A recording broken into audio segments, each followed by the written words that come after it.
city councilor for Ward 9 and the candidate for re-election in October 18th municipal election. And it's going to be a big one for Calgary. And I am doing conversations with Carra, and this is the inaugural one, the first one. And I'm delighted to be joined by the amazing Alex Sarian, President and CEO of Arts Commons, the anchorist of our anchor arts institutions, for a wide-ranging conversation today about all things creative and how important they are to a city's best future, and most importantly, to Calgary's best future right now at this moment in history.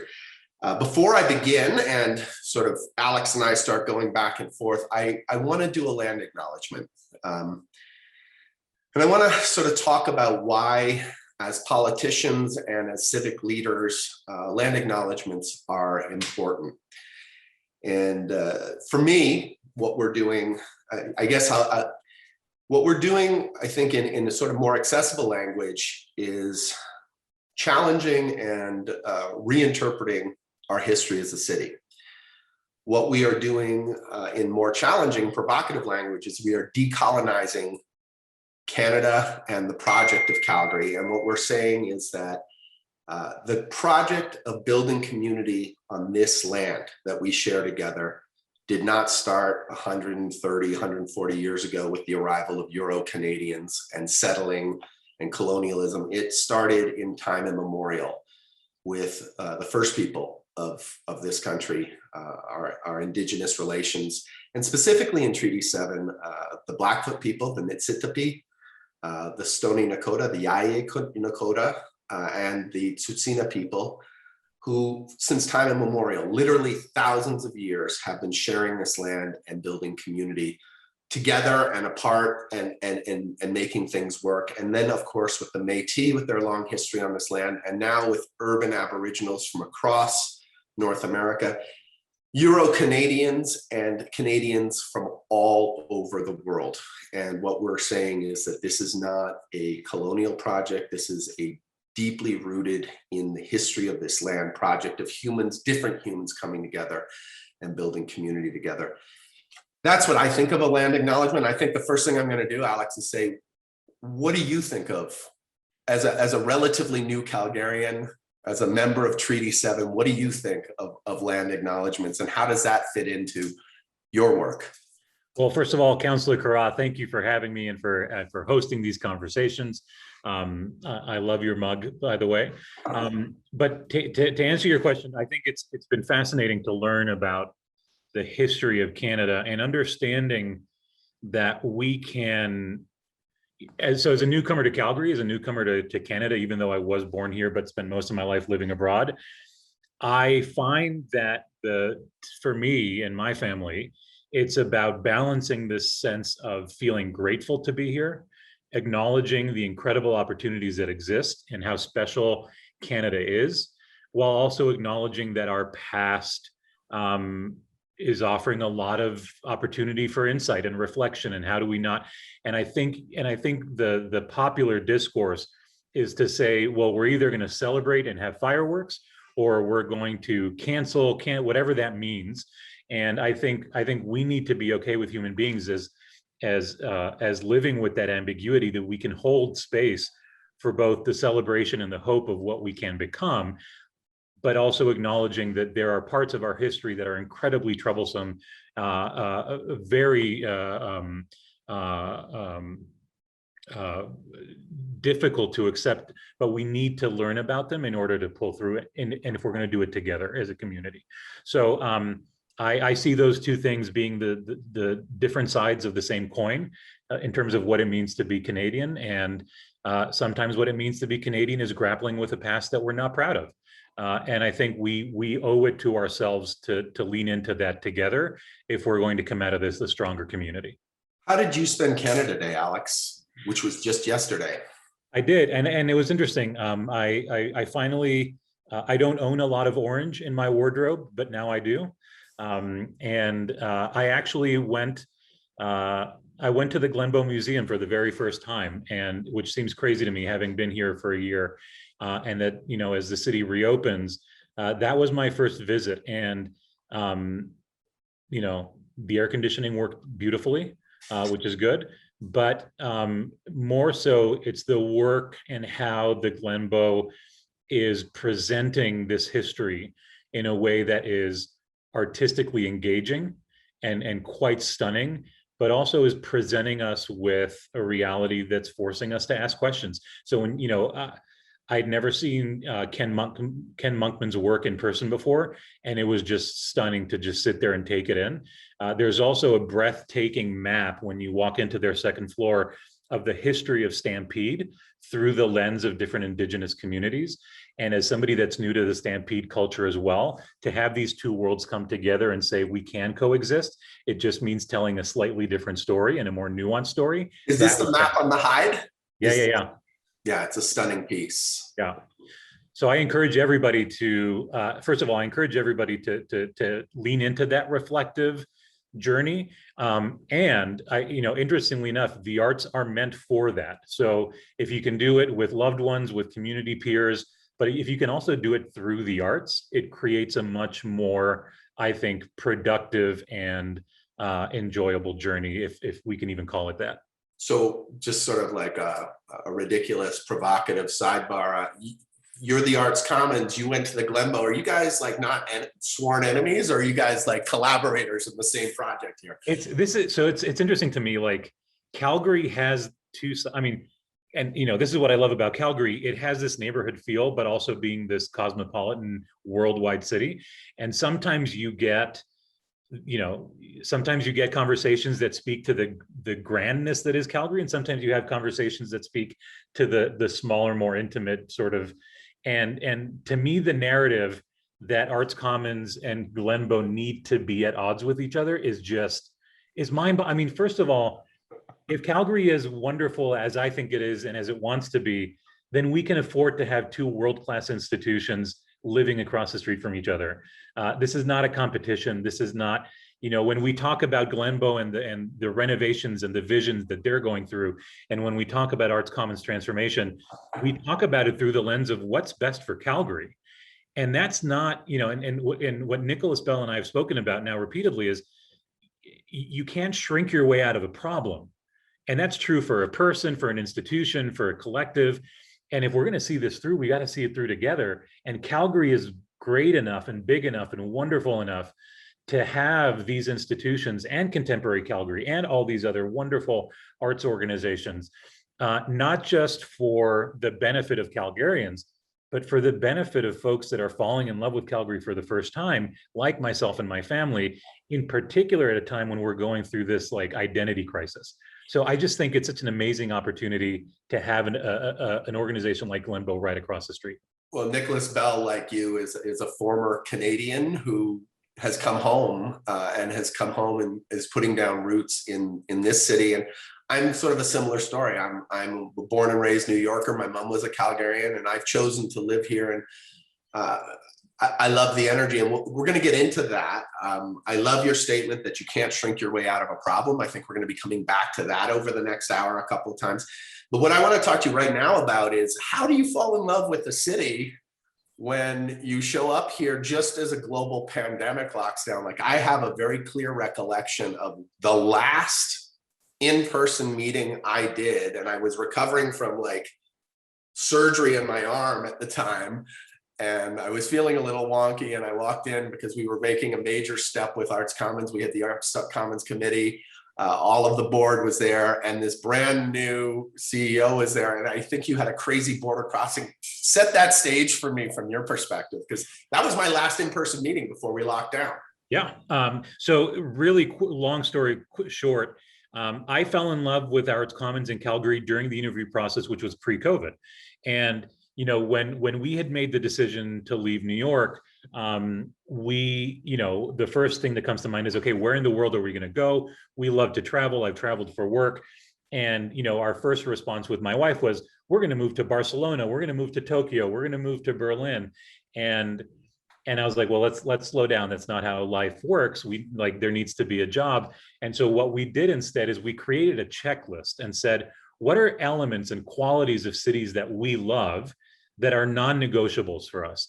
And it was everything from, food and beverage, because we're self-diagnosed foodies, access to nature, access to arts and culture, access to so we created this beautiful list. And over the course of the interview process, I mean, I realized early on that Arts Commons was an incredible opportunity from a professional level. But the interview quickly became, well, what about Calgary? Because this is not just a job, it's a move.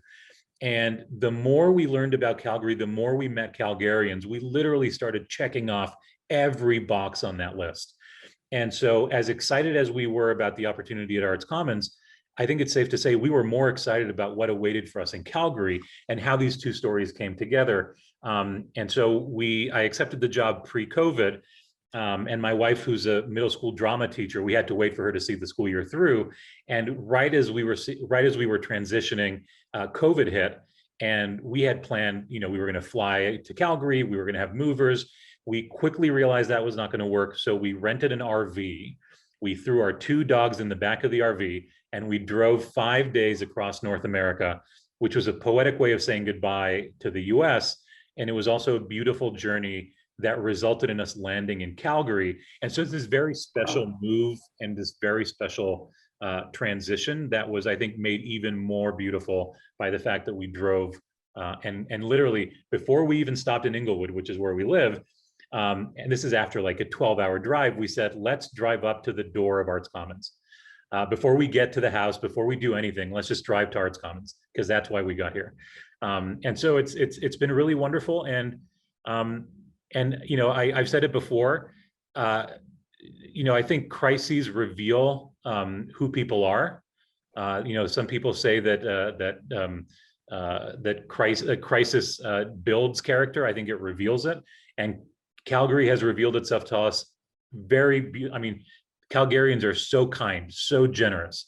And to have arrived here in a moment of crises has been one of the greatest gifts that I think we have ever received. That's a lovely story. I can imagine the drive up. For me, when I moved here full time, like Calgary was where I spent my youth. And I really saw, I rode around in Inglewood on my banana seat bike with the neighborhood kids, and I camped and hiked in the mountains. And so when I came here to go to university, I really had this idea that I was coming to the country, to the wilderness, to the Canadian Rockies. And I found myself in university with people from small town Alberta and Saskatchewan and Manitoba who were coming to the big city. Mm-hmm. And I always, when I drive out of the States, out of Montana, out of the really sparsely populated states northwards, and you come over that rise on the QE2 and there's Calgary, it's pretty like, wow, I'm arriving in a big city in the far north. Like, how does this work? I imagine you had something similar. We did, but also coming, and this coming from New York and going back and forth, it's this, Calgary is not a small town. Yeah. Calgary has amazing arts and culture. It has amazing restaurants. I'm heartbroken that Bar Vonderfels is closing. We had dinner there last night. Bar Vonderfels was another reason I was convinced that this was the right move. During my interview process, I sat at the bar, and I think, it's when I was interviewing here, and I've told this story a couple of times, I was warned by people, and they said, listen, before you fall in love with this position in Calgary, you need to know Calgary is going through the longest economic recession in recent history, and it's going through an identity crisis. And those things either turn you off or you choose to lean into them as opportunities. And you need to figure out where you lie on that spectrum before you accept this opportunity. And I'd say over the last 15 months, it's absolutely been true that if we choose to look at this as an opportunity, it's there for the taking. And Calgary, I feel, has enough energy behind it, and the people are so they're so willing and hungry to engage in civic discourse and civic dialogue.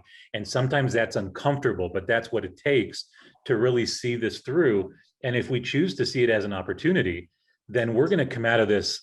You keep on talking about the election. I think that's part of the transition we're going through in terms of how do we become a better city. And if the last 15 months are any indication of the kind of process Calgarians want to go through, I'm super excited. Well, that's that. I want to get into this sort of Calgary at a crossroads and the opportunity. But before I jump into that, I just want to pick out one more.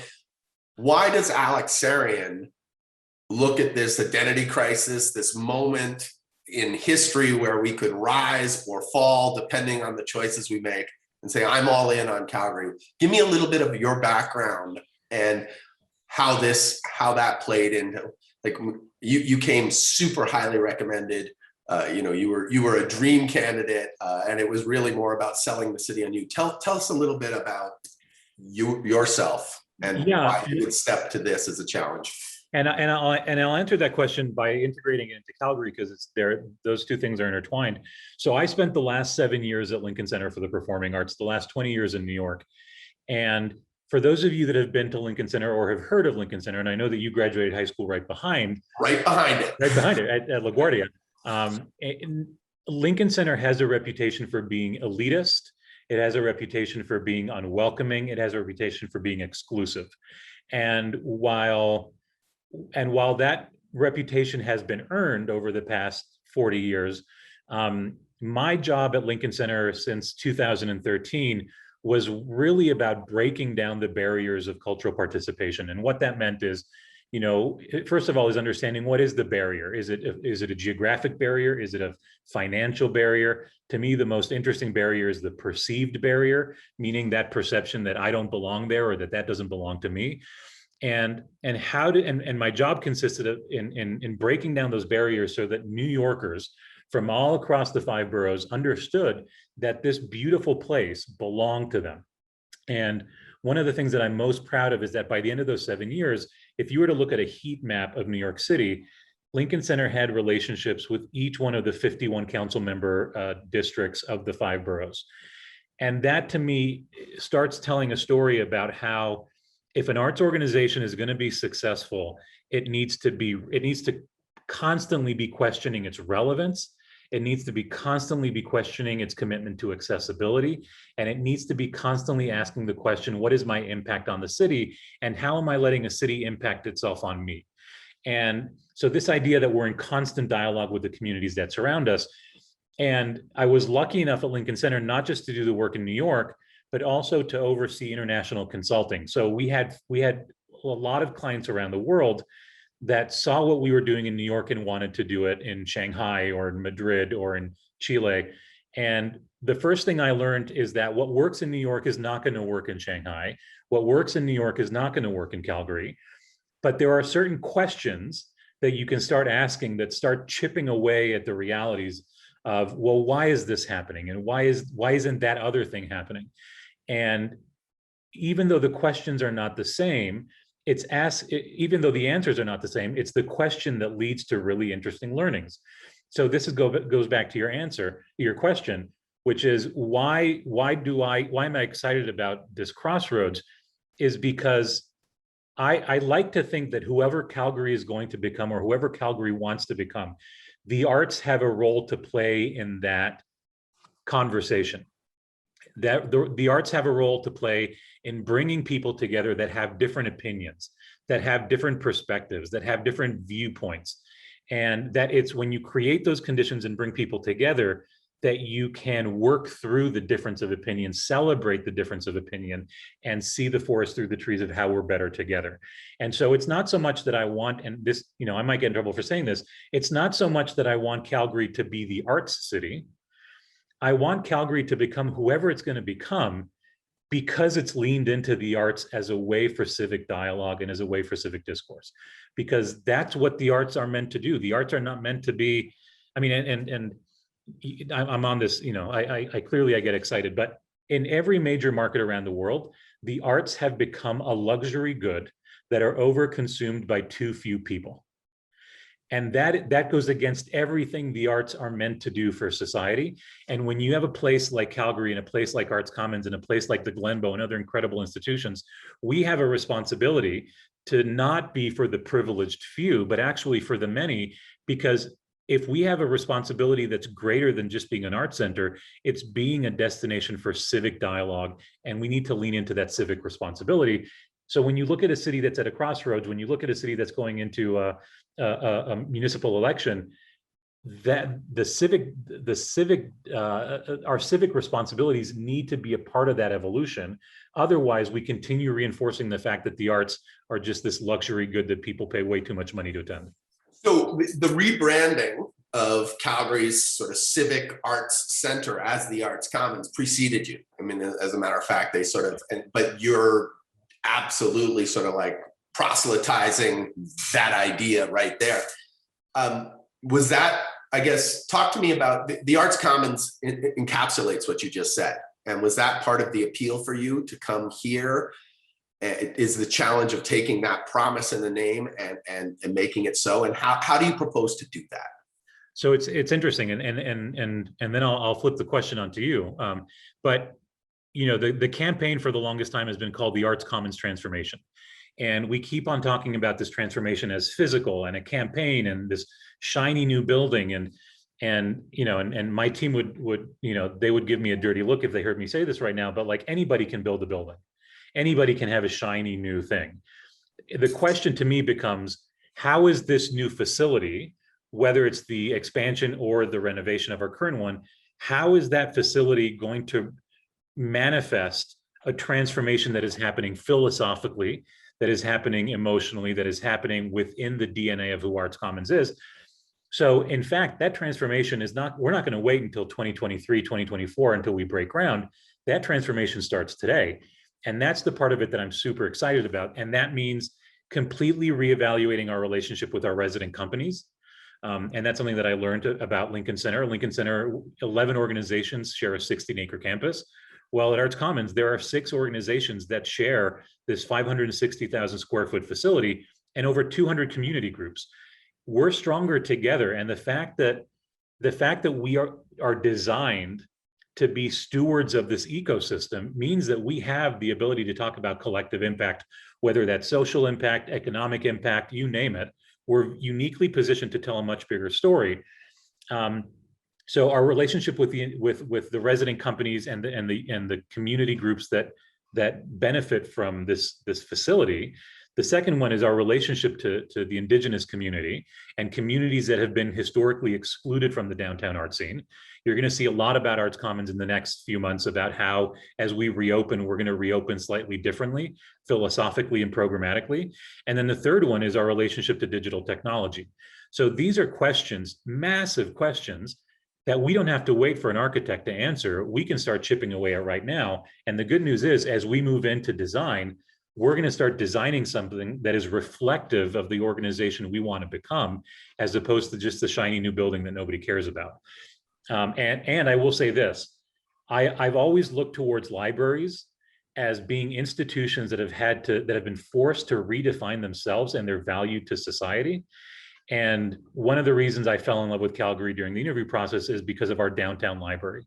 And when my wife came to Calgary for the first time, we went straight to the library, and we went there twice over the course of a weekend. And we said to ourselves, if Calgary can do this with a library, it can do it with a performing arts center. So I love that, the idea that the program, the philosophy, the culture drives the building rather than the other way around. But you now have the very enviable position of not only transforming an organization, but significantly adding to it architecturally. You're sitting on a big chunk of change. We are sitting on a big chunk of change. What's the plan?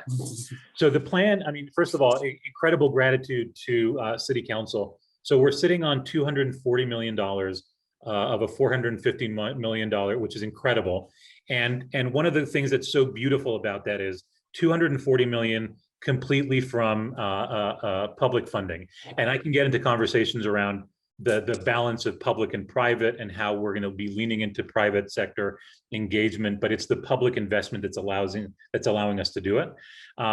And the reason I want to send particular thanks to City Council is because of the $240 million, even though they're coming from all 3 orders of government, it was at the discretion of the city and municipal government that these funds are being redirected towards ACT, whether it's the Community Revitalization Fund, whether it's the gas tax. It's because of the city's and City Council's value towards the arts. And it's not just Arts Commons, it's also the Glenbow is benefiting from city investment. So it's the ability for the city to see this not just as a soft investment, but this is actually going to have return on investment financially. It's going to have return on investment socially, and to have a city government that believes in that and that is putting that trust in us, there is no greater gift. And so thank you. Well, it's been a huge honor sort of building the political coalition and the understanding, but let's bring the rest of Calgary along with us. Like, I believe 100%. I think in my launch, I said that, the foundation of a diversified and vibrant economy is a strong arts sector. That's been proven time and again through study after study. But maybe, for those Calgarians who aren't necessarily sure about that, and you said you can't shrink your way out of a problem, make the pitch for me about why we should value our art sector, particularly now. So let's pretend for a second that you and I hate the arts. Okay. And let's pretend that we don't value it, and that I'd rather spend money on roads or schools or universities or healthcare, causes that are very worthy, right? This is not a competition, but let's pretend for a second you and I don't believe in arts and we have the ability to invest. I would go to somebody and say, tell me why I should invest in you. Tell me why. And so the arts have never been particularly good at having that conversation. We always say, well, because we make you feel good, because we provide the warm and fuzzies. There is actual numbers that prove that an investment in the arts is a wise investment from a financial perspective, but also, and then if we choose to believe that the arts make us better as a society, we have all that social return on investment. But I'll give you an example in New York first. In 2015-16, Lincoln Center was grappling with the same question. What is our value to New York? And they did a study about not only the economic impact of the art center itself, but the economic ripple effect throughout New York City.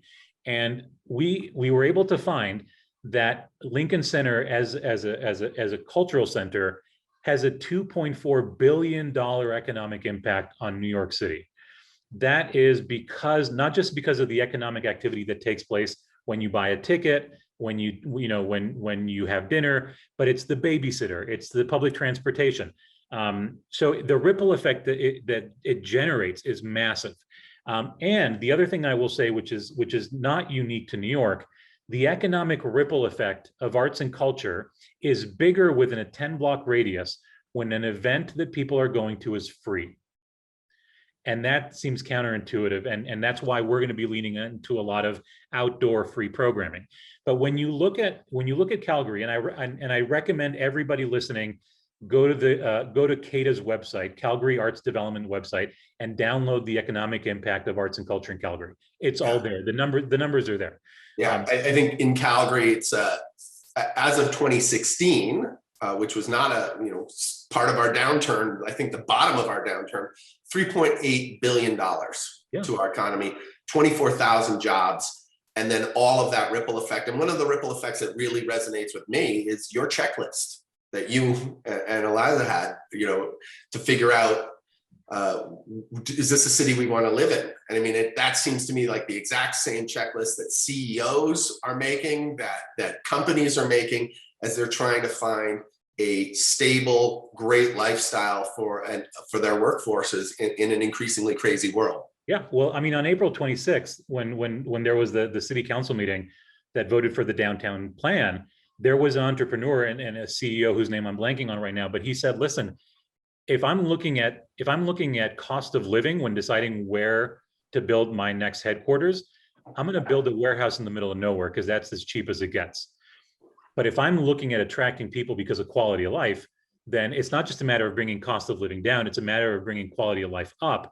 And that's why places like the zoo, that's why places like Arts Commons and Glenbow and universities and schools, and that's why it creates this ripple effect where, and this is what I've shared with people, oil and gas may not be the industry that drives us into the future. I don't know, I'm not an expert, but what I do know is that when Calgary creates the conditions for which the market to self-select and say, well, it's fintech, it's going to be higher education, whatever industry wants to come in and push us into the future, they're going to have to realize that the conditions for that kind of success are there, and we just play a role in that. And that's not to me, that's not up for debate. That's just reality. I take a very similar view. I think as someone who has a city building background, we're building the cradle, we're building the hardware that will support all kinds of software programs. And I really think that arts and culture are they're an amazing piece of software, but they're also part of the hardware. They're part of the basic groundwork of whether you have a great culture and a vibrant culture, and whether you have a thriving economy. So let me ask you this question: how when and you go out and you're talking to thousands and hundreds of people, when you meet somebody that may not intrinsically believe in the value of the arts, like how do you have that conversation? That's a good question. I mean, and the thing is, I'm very proud to represent the communities of Ward 9, which, my New York sort of reference about Ward 9 is that it's the Brooklyn of Calgary. It's the sort of creative city within a city, where the neighborhoods that built the city and the neighborhoods that are building the next economy. And, I remember in 2010, when I sort of launched on a Great Neighborhoods platform, I was knocking on doors outside of my home community of Inglewood, thinking, like, how am I going to sell Calgarians in general on a city of great neighborhoods, of a vibrant cultural environment? And what I found was that the neighborhoods of Ward 9 got it. And a lot of people were living in those neighborhoods, not just because of the lifestyle they were enjoying, but because of the lifestyle that these neighborhoods promised into a better and better future. And I was the man with the plan. And that's more so today than ever before. I mean, it is, we are building, we are at the forefront in Ward 9 of building that next economy. Every single one of those, is it fintech? Is it health sciences? Is it agribusiness? Is it creative industries? We're gonna have the biggest film year ever, and it's all happening in Ward 9. My next conversation is the breweries conversation, and I think that microbrewing. I would argue that Calgary was built on beer, the Calgary Malting and Brewing Company, and the fact that Ward 9 is ground zero for a next generation of brewers building the next generation of the city is super exciting too. So I find that I don't run into a lot of people who don't get it, and maybe that's my bubble. But I also have an opportunity, I think, to just ask people what their values are and what makes them happy. And that's a great line into how the arts and culture are essential to living our best life. And so, and then the economic argument that underpins it, of course, seals the deal, is how I do it. And, I'm inspired to be able to work with people like you. Let me just, one other thing I want to ask is, the pandemic was hard on us, and it was especially hard on the arts community. Talk to me about arts before the pandemic, during, and what does the future look like? The pandemic has completely turned the arts community upside down. The irony is that I don't think there's ever been a greater time in recent history where people have depended on the arts emotionally and from a health perspective as much. I mean, I've listened to more music and watched more TV and Netflix in the past 15 months than I've ever done before. So the irony is that we're consuming at record rates, but the local artist community has felt like the economy has dried up. And part of that is because we have centralized the consumption of arts, particularly around digital technology, in a way that doesn't celebrate the local artist community. So what we have tried to do, and I think others as well, is we've been forced to reimagine our model. We have been forced to ask the question, what is our relationship to local artists community? What is our relationship to digital technology? And how do we plan for our future? And so in many ways, and it feels so weird saying this because it's happened against a backdrop of devastation, but Arts Commons has been given this time to reflect, to reinvent, to ask some big questions. And I think I would have had to wait probably 3 years under normal business circumstances to move as quickly on some items as we did in the past 15 months. So when people come back, well, I mean, you don't even have to wait till you come back. You can go and enjoy shows in all 4 quadrants of Calgary, because we realize that Arts Commons needs to be more than just a building. We need to meet people and build relationships on their terms and on their turf. And that means we're going to do 50 concerts around Calgary over the next 3 months in backyards and in parks and on street corners. That's something that we've had to do to remain relevant. And in doing so, we've had to lean into local artist communities, because what I don't want happening, and others share this opinion, I don't want us to come back from COVID, whatever that looks like, and to see the Calgary arts community having fled because the gig economy dried up. That's the worst thing we could do. And as an arts center, our role is to really be the connective tissue between the creative economy and the artist community and audiences.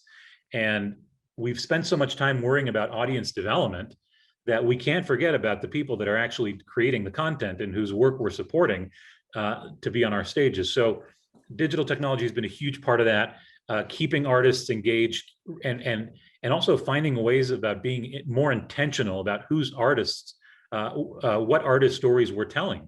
And that's part of the Black Lives Matters and reconciliation and understanding who's benefited from the privileges and the platforms of Arts Commons historically, and who hasn't, and how do we become more intentional in telling a greater diversity of stories.